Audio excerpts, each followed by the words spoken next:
Assalamualaikum warahmatullahi wabarakatuh. Apa kabar sahabat Salsa? Mudah-mudahan dalam keadaan sehat walafiat.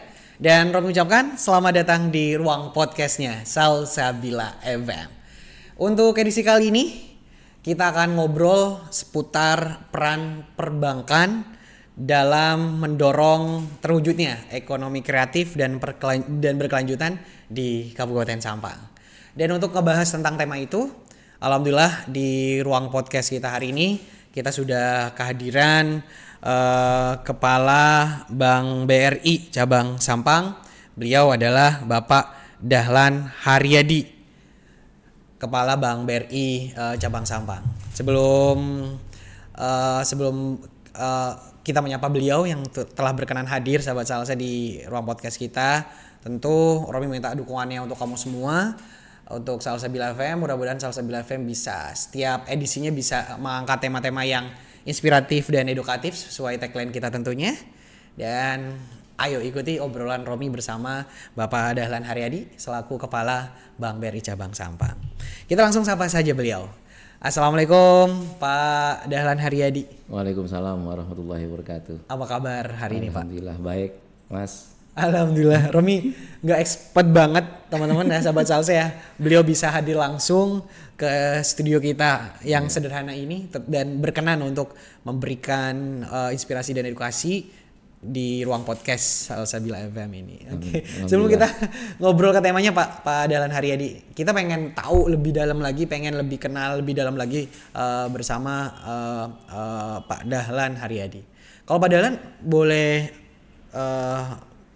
kalau boleh tahu Pak, kalau Pak Dahlan ini sebenarnya emang asli Sampang atau seperti apa Pak Dahlan? Saya asli terlahir di kota Jember. Oh, Jember. Ya, kota Jember. Cuman keluarga saya itu banyak orang Maduranya karena ayah saya itu orang Pamekasan, orang Bedung, sehingga bahasa keseharian saya itu ya bahasa Madura gitu kan. Di Jember pun pakai bahasa Madura bahasa ya? Madura juga.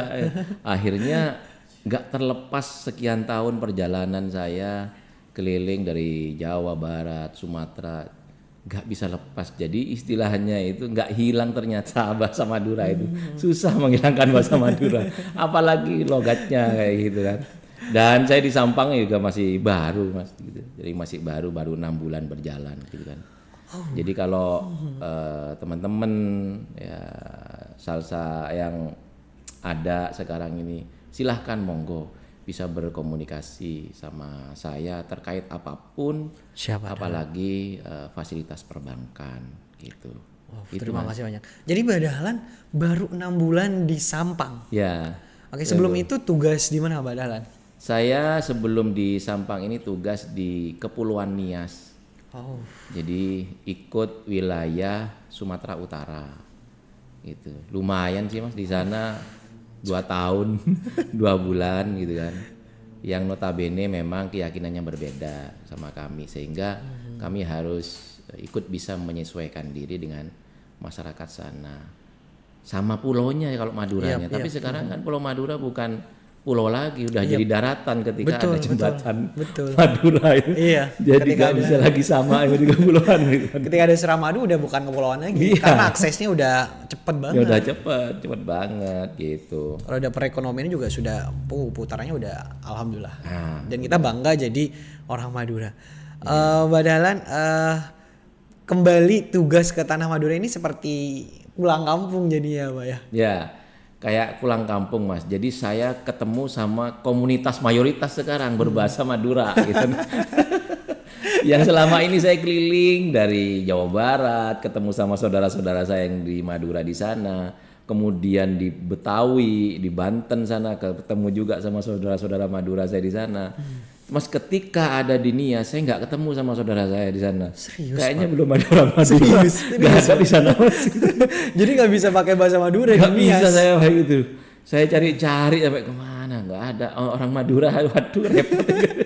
Jadi ini sahabat Salsa ini menarik sekali ya. Ternyata seperti yang Mbak Dahlan bilang tadi, disampaikan tadi, kalau ketika kita melancong, ketika kita bepergian ke berbagai daerah di Indonesia gitu, kita pasti menemukan saudara kita ini orang Madura. Tapi di Nias Belum. Selama 2,5 tahun.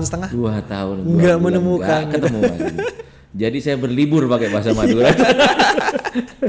Tapi walaupun berlibur, pulang kampung tapi masih kental. Bahasa Madura masih tetap masih nggak hilang. Itu yang heran saya Mas. Nggak bisa saya ngilangin logat Madura ini gitu loh. Nggak ngerti saya. Padahal sudah saya haluskan tetap aja nggak bisa gitu. Aduh, subhanallah. Banyak sekali perjalanan beliau itu sudah panjang banget gitu. Dan banyak hal yang harus kita ambil pelajaran dari Pak Dahlan Haryadi, sahabat Salsa gitu. Jadi hari ini kita beruntung sekali karena beliau berkenan hadir sekali lagi. Mbak Dahlan, oke, kita akan ngobrol tentang peran perbankan dalam mewujudkan ekonomi kreatif dan berkelanjutan gitu. Sebelum ke itu, kalau Mbak Dahlan sendiri di dunia perbankan itu sudah sejak berapa lama sih, Mbak Dahlan? Saya di dunia perbankan itu udah hampir 30 tahun. Udah, jadi tahun depan saya sudah menginjak 30 tahun di perbankan gitu. Ulang tahun di perbankan ya gitu ya. Udah 30 tahun mulai dari bawah, mulai dari unit, mulai nggak ada AC-nya dulu sampai sekarang BRI sudah mengalami digitalisasi kayak begini. Jadi saya betul-betul mengalami step by step dunia perbankan dari manual tulis tangan dulu ya. Tulis tangan, kemudian divalidasi, menghitung bunganya mulai dari ditulis tangan pakai kalkulator, sekarang sudah serba otomatis gitu kan. Itu perjalanan yang panjang sekali. Udah panjang banget udah gitu sekarang itu gitu. Oke, Pak Dahlan, kita akan ngobrol tentang perbankan dan dalam mendorong ekonomi yang kreatif dan berkelanjutan. Kalau menurut sudut pandang perbankan sendiri, ekonomi yang kreatif dan berkelanjutan itu seperti apa sih, Pak Dahlan? Nah, kalau ekonomi kreatif dan berkelanjutan itu sebenarnya adalah sustainable ya. Sustainable itu bergerak terus-menerus, menambah perputaran ekonomi, kemudian menambah nilai barang yang diproduksi, kemudian menciptakan produksi-produksi baru sehingga menciptakan lapangan-lapangan kerja baru. Itu memang butuh kreatif sih gitu. Betul. Cuman yang jadi persoalan sekarang ini adalah bagaimana kreatif itu bisa berkesinambungan. Tidak sesaat gitu ya, kita punya usaha kadang-kadang sesaat udah selesai, kena terjangan badai ekonomi udah langsung macet usahanya. Karena apa? Karena kita nggak kreatif. Nah, kreatif itu harus dimunculkan dari ide ya, dari ide itu pun harus berawal dari individunya Mas gitu. Kami sebagai pihak perbankan hanya jembatan saja, fasilitas saja. Dalam hal ini bisa dikatakan sebagai konsultan keuangan. Bolehlah teman-teman itu jangan beranggapan bahwa kita itu kalau ke bank hanya nabung, hanya pinjam. Enggak, konsultasi pun boleh. Jadi Pak, saya punya usaha ini, aset saya itu begini, kemudian bagaimana menurut pandangan perbankan ketika kita dihadapkan sebuah, saya kalau kredit itu layaknya harus berapa sih Pak gitu. Enggak serta-merta pokoknya saya minta segini sudah gitu. Enggak. Betul. Nah, pentingnya konsultasi itu apa? Pentingnya konsultasi dari kami ini, apalagi BRI yang jaringannya seluruh Indonesia. Siapa tahu dari kreativitas orang Sampang ini ada kaitan benang merahnya dengan usaha yang ada di Jawa Barat, usaha yang ada di Sumatera, sehingga kami yang ada di sini itu bisa menjembatani pengusaha-pengusaha yang ada di sana. Betul, harusnya begitu. Nah, yang sekarang enggak, pemahaman masyarakat masih tidak 100%. Betul. Jadi hanya saya ke bank nabung, saya ke bank pinjem, saya ke bank kalau ada aplikasi nabung deposito, nabung, enggak begitu. Jadi kami ini sekarang ini sudah berkembang menjadi istilahnya biro konsultannya. Tanpa harus dipungut biaya kok, enggak. Malah kita seneng gitu ya. Kalau diundang misalkan ada sekelompok masyarakat, Pak saya ingin usaha ini. Siapa tahu dari perjalanan saya dari Jawa ke Jawa Barat, ke Sumatera, ke Nias itu kan ada prospekan yang memang ada benang merahnya dengan itu fungsinya gitu. Jadi saya berharap dengan kita bicara kayak podcast kayak gini, saya bukan menawarkan diri, tapi saya mengajak, ayo saya jadikan Revan untuk menjadi konsultan keuangannya. Gitu. Ini luar biasa sekali ya. Bedanya. Jadi sahabat Salsa, BRI cabang Sampang bahkan se Indonesia itu terbuka banget gitu untuk semua para pelaku usaha yang mewujudkan usaha yang kreatif dan berkelanjutan gitu. Dan ini memang mindset yang harus ditanamkan dalam setiap diri kita gitu ya. Kalau bank saat ini, terutama Bank BRI saat ini itu bukan yang berfungsinya hanya untuk simpan pinjam saja, tapi juga menjadi biro konsultan yang menemani usaha kamu sampai sukses. Ya, bisa jadi begitu Mas. Gitu. Amin. Jadi peran perbankan sekarang jangan dianggap tanda kutip hanya simpan pinjam, tapi sebagai konsultan keuangan. Terkadang masyarakat itu nggak mau bayar pajak, terkadang menghindari pajak. Karena khawatir memang nanti saya bayar berapa, nanti jangan-jangan segini. Nah kalau ada konsultannya kan enak, gini loh, gini, oh kebijakan perpajakannya seperti ini gitu. Oh nggak semuanya enggak gitu kan. Sambil lalu begitu kita tahu yang namanya laporan keuangan. Kita bikinkan walaupun mungkin sederhana gitu kan. Dan itu penting supaya apa? Supaya tahu masyarakat ini mana dia sebagai pelaku usaha, mana dia sebagai pemilik perusahaan. Harus dibedakan, nggak boleh serta-merta ini toko saya nanya sendiri ambil rokok, nggak bisa. Harus ada hitungannya kan gitu kan. Asik sih Mas gitu sebenarnya gitu kan. Kalau kita mau bergabung gitu kan. Gitu sih gitu. Siap. Pak Dahlan, ini asik sekali teman-teman dan beliau sangat humble dan terbuka sekali. Jadi ada peluang yang banyak untuk kita belajar gitu. Padahal kalau dari Nias kemudian pindah ke Sampang gitu, dan di sebelumnya sudah ada beberapa daerah yang lain yang pernah Bapak pijaki dunia perbankan gitu.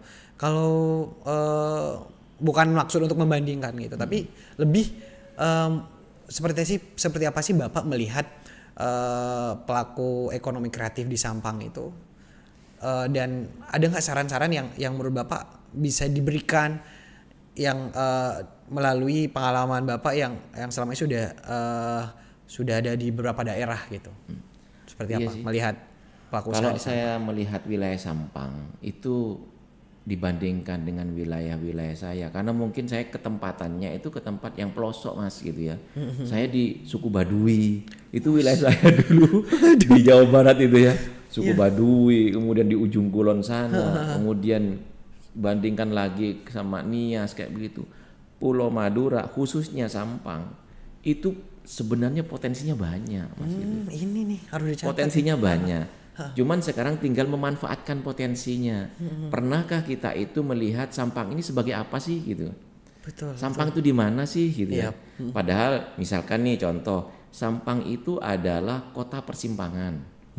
Ya kan? Iya, betul. Dimanapun kalau mau ke Pamekasan, mau ke Semenep, sebagian besar pasti akan lewat Sampang. Betul. Artinya jalur logistik itu ada, gitu kan? Iya. Betul. Kalau jalur logistik itu sudah lewat sini, apa sih yang diperkenalkan oleh kita, gitu kan? Misalkan kita punya makanan apa, gitu ya, makanan khas apa, pakaiannya kayak apa, gitu, yang selalu terpajang, gitu kan? Tapi selama ini saya belum melihat nih yang dipajang di banner gede-gede gitu ya. Betul. Ini apa sih gitu kan? Sampang ini gimana sih? Minimal film lah. Sampang itu filmnya kayak apa? Sehingga generasi berikutnya akan mengcapture ini untuk berkreasi gitu ya. Oh, kalau wilayah saya kayak gini, harusnya saya begini. Iya, betul. Gitu kan? Harusnya begini. Sumbernya apa sih yang ada di sini gitu kan? Oh, di sini itu ada perlintasan sungai misalkan gitu. Loh, jangan sungai itu sebagai penghambat ketika kita banjir saja gitu kan. Betul. Tapi sekali dimanfaatkan. Loh, apa sih yang bisa saya manfaatkan dengan adanya sungai di sini gitu kan. Ya masyarakat harus sadar gitu kan, bahwa apa yang kita tempat lingkungan kita ada, ayo kita manfaatkan tempat lingkungan itu bisa menghasilkan sesuatu yang punya nilai. Contoh misalkan nih, keramba ikan air tawar. Belum ada nih saya lihat di sungai-sungai sini. Betul. Padahal di Nias sudah mulai ada itu. Laut malah ini buat keramba di sana itu. Di sana itu ada laut. Kemudian di sini wilayahnya kadar garamnya tinggi. Apa sih yang bisa ditanam dengan kadar garam tinggi? Rumput laut. Saya lihat kok belum ada ya rumput laut ya di sini gitu kan. Padahal rumput laut itu kalau ditanam dengan kadar yang tinggi, maka kapasitas hijaunya itu lebih pekat, Mas. Dan itu justru yang dibutuhkan untuk kecantikan.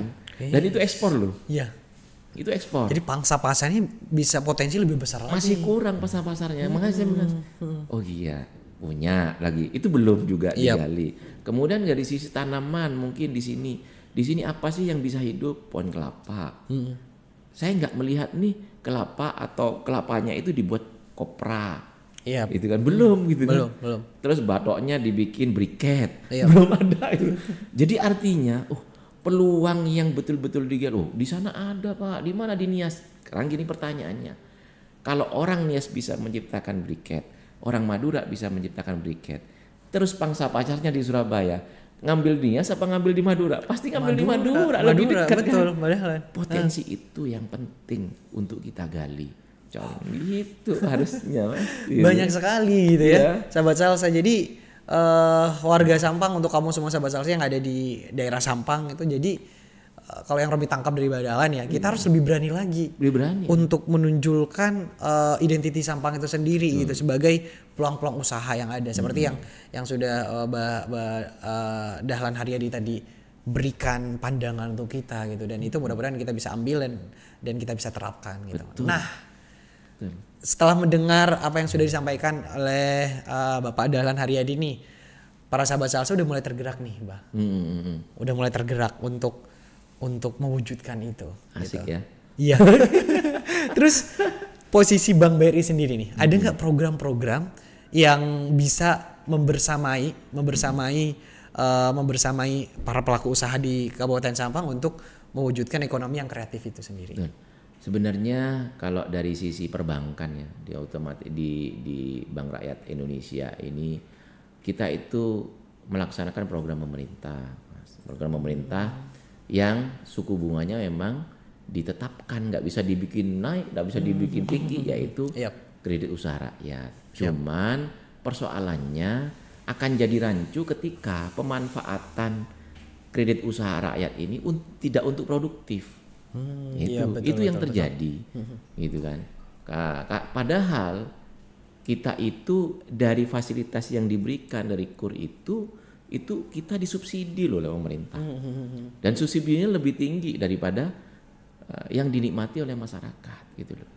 Nah, persoalan itulah yang sekarang terkadang menjadi pemikiran yang berbeda. Mungkin ada pemahaman yang salah di masyarakat. KUR itu dianggap dana hibah, KUR itu sudah dijaminkan. Nah, fasilitas yang murah dan mudah ini tidak dimanfaatkan. Harusnya ini dimanfaatkan dengan potensi wilayah yang ada di Sampang ini. Tapi justru jangan dimanfaatkan sesuatu yang sifatnya tadi kredit ya, buat ngelak ya boy, buat ngelak ya. Adalah orang itu nggak punya usaha, dia hanya sebagai pekerja. Akhirnya susah untuk memutarkan usahanya ini dari kredit yang dia diterima gitu. Hanya jadi nunggak. Itu pun juga masih ada fasilitas dari pemerintah. Oke, nunggak mungkin usahanya menurun. Ada yang namanya reschedule kredit dengan skema yang lebih murah lagi, dengan penambahan jangka waktu dan sebagainya. Dan itu dianggap sama masyarakat pun juga dianggap mungkin pemahamannya berbeda lagi. Oh, saya disuruh membayar bunga lebih banyak. Padahal apabila punya uang dan melunasi nggak sebanyak itu. Gitu. Iya, betul. Semuanya ada hitungannya. Itulah kenapa saya kepada teman-teman di bawah saya, tolong ya masyarakat itu diedukasi sampai paham. Betul. Yang namanya sampai paham itu sampai detail gitu kan. Fasilitas yang kita punya sampai detail, jangan hanya sekedar ini HP hanya untuk transfer. Padahal di kami ini ada fasilitas yang semuanya ada gitu loh. Kenapa nggak dipakai kadang-kadang gitu ya? Berinvestasi ada, buka tabungan juga ada, gitu. Berinvestasi emas juga ada. Nggak usah ke toko emas. Jadi cukup di sini kalau kita punya uang langsung di fasilitas namanya Brimo. Kadang tidak tersosialisasi, Mas. Betul, gitu. betul. Gitu. Mau dagang saham, jual beli saham ada, itu kan? Udah ada di situ semua. Udah ada di sana semua. Buka deposito sendiri ada di sana. Jadi ketika Iya. punya tabungan dan punya aplikasi Brimo, saya depositokan kah sebagian? Nggak usah ke bank, udah di sini. Semuanya ada. Dan di sana itu banyak hal yang memang harus saya edukasi sih pada masyarakat. Karena fasilitas itu fasilitas mahal sebenarnya. Kalau kita ukur ya, loh kenapa sih Pak Dahlan bilang bahwa fasilitas Brimo itu fasilitas mahal. Mahal saya yang membiayai. Masyarakat tinggal menikmati fasilitas itu. Kalau masyarakat mau dan melihat satu persatu, oh ini manfaatnya ini manfaatnya ini, itu enak Mas. Enak, nggak usah bawa uang tunai kok. Aman udah gitu. Mau beli apa aja ada gitu kan. Mau beli apa aja ada gitu di sana itu. Nah, itu kan. Ya, namanya masyarakat ketika tidak tahu, semua pagar itu seolah-olah menjadi pencengkram kita. Tapi ketika kita tahu, walah ini tuh fungsinya. Walah ini fungsinya.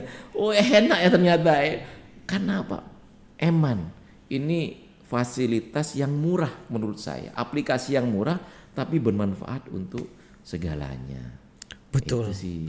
Jadi sahabat Salsa, salah satu program yang ada di Bank BRI, Bank Rakyat Indonesia itu adalah kredit usaha rakyat, dan itu bisa dimanfaatkan banget dengan segala fasilitasnya.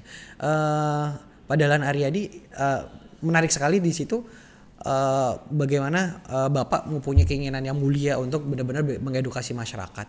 Dan untuk menerapkan itu Pak, langkah ke depan yang akan dilakukan BRI Cabang Sampang apa? Arti masyarakat itu benar-benar paham betul-betul, bisa mengerti dan tentunya bisa benar-benar memanfaatkan dengan optimal kredit usaha rakyat, kemudian BRI Mobile yang ada Mobile. Itu seperti apa langkah yang akan dilakukan Bank BRI Sampang ke depannya?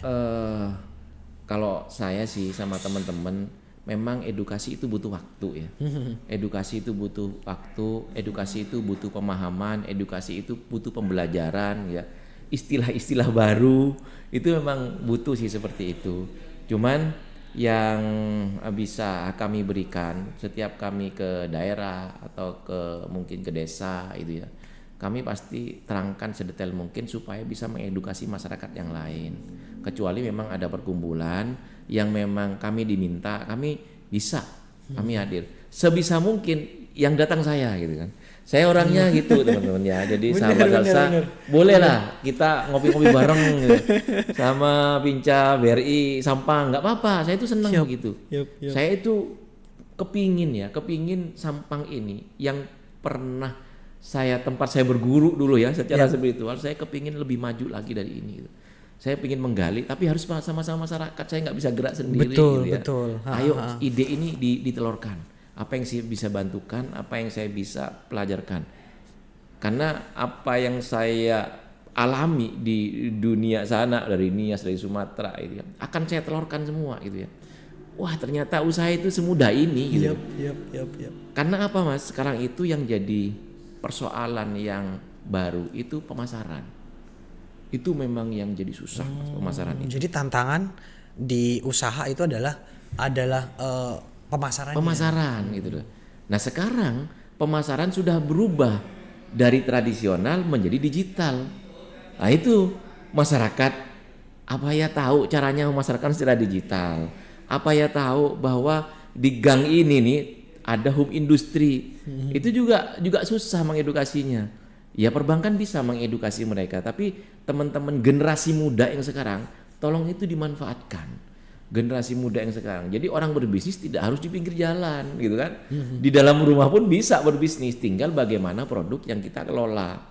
Ada inovasinya enggak gitu kan. Kalau ada inovasi punya nilai tambah enggak.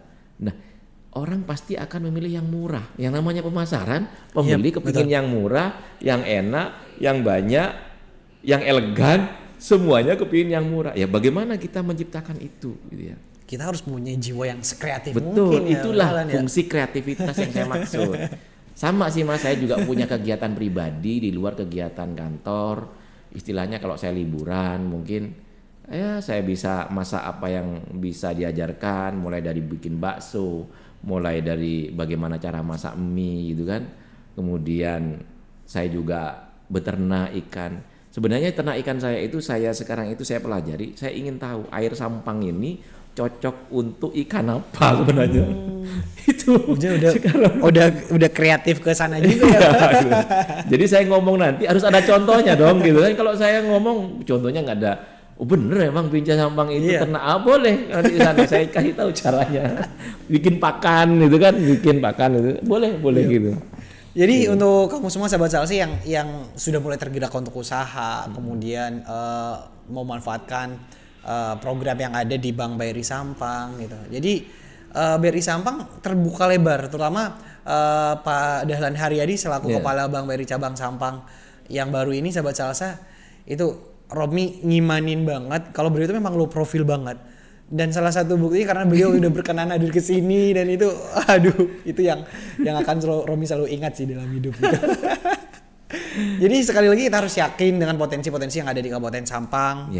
Kemudian jangan takut juga, harus mencoba banyak hal-hal yang baru karena kunci di kreatif sendiri itu adalah berani untuk mencoba hal-hal yang baru kan. Betul. Gitu. Utamanya kan di sini gini, Mas. Jadi di Sampang itu saya melihat potensi, lihat statistik bahwa di sini itu ada 400 pondok pesantren gitu ya. Yang dimana betul. Saya melihat di sana generasi muda dididik, kemudian ngaji, ya pendidikan formal.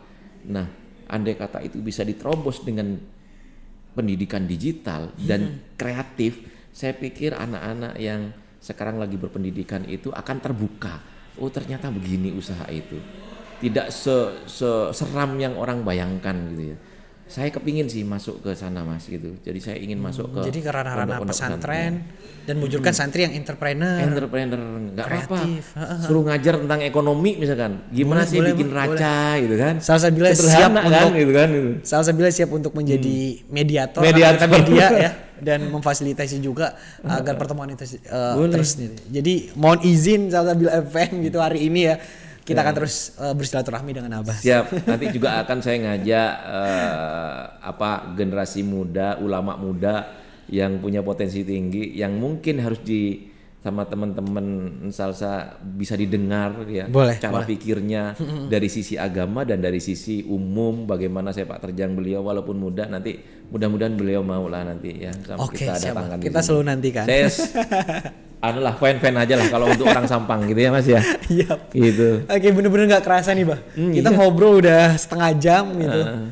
Dan tadi sudah dibising juga sama Abah.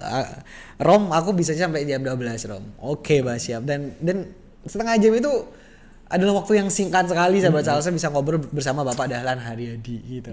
Pak Dahlan terakhir Pak Dahlan. Closing statement kemudian boleh pesannya terutama untuk pelaku usaha yang terutama bagi mereka para kaula muda yang baru mau merintis usahanya Mbak Dahlan untuk Kabupaten Sampang. Silakan Mbak Dahlan. Mindset saya terhadap generasi muda khususnya ya yang di Sampang, saya mengajak jangan pernah menyerah. Pasti ada jalan. Setiap apa yang kita lakukan pasti ada manfaatnya. Jangan pernah berhenti ketika kita tidak sukses. Jangan pernah berhenti ketika kita gagal. Jadikanlah gagal itu menjadi guru kita. Karena orang gagal itu Mas, bisa lonjakannya itu luar biasa. Tapi kalau orang nggak pernah gagal, lonjakannya nggak landai. Iya, landai. Tapi kalau gagal lonjakannya itu pasti hebat. Itu. Karena mentalitasnya udah pernah terpukul hebat gitu ya. Betul. Itu yang saya pesankan sama generasi muda sekarang. Mudah-mudahan itu menjadi pondasi kreatif yang sustainable di dalam menanamkan diri untuk bidang usaha berwira swasta. Itu mungkin dari saya. Oke, terima kasih banyak untuk Bapak Dahlan Haryadi. Beliau selaku Kepala Bank BRI Cabang Sampang. Banyak ilmu yang kita dapat dari pengalamannya beliau, kemudian dari program-program yang ada di BRI Cabang Sampang sendiri, sahabat Salsa, itu harus kita manfaatin betul. Terutama yang poin pentingnya, kadang orang Sampang itu menilai kita yang ada di jalur logistik logistik, ini itu gitu. malah dibilang adalah kekurangan begitu. Padahal itu adalah potensi yang Kelebihan. besar gitu ya. Kelebihan. Terima kasih banyak untuk Abah Dahlan Haryadi yang sudah Siap. berkenan hadir. Kita nantikan kehadirannya lagi di Salsabila Siap. FM. Terima kasih. Untuk mengedukasi masyarakat. Sama-sama. Dan Bah, kita izin tutup dengan jargon kita, Bah. Ketika Romi bilang Salsabila FM, kita bilang radionya orang Madura. Pas Baik. kita tutup dengan jentik jari ini, Bah. Oh gitu ya. Oke, kita mulai, Bah. Salsabila FM, radionya orang Madura. Terima kasih dan sampai jumpa di lain kesempatan di edisi-edisi podcast Salsabila FM berikutnya. Assalamualaikum warahmatullahi wabarakatuh. Waalaikumsalam warahmatullahi wabarakatuh.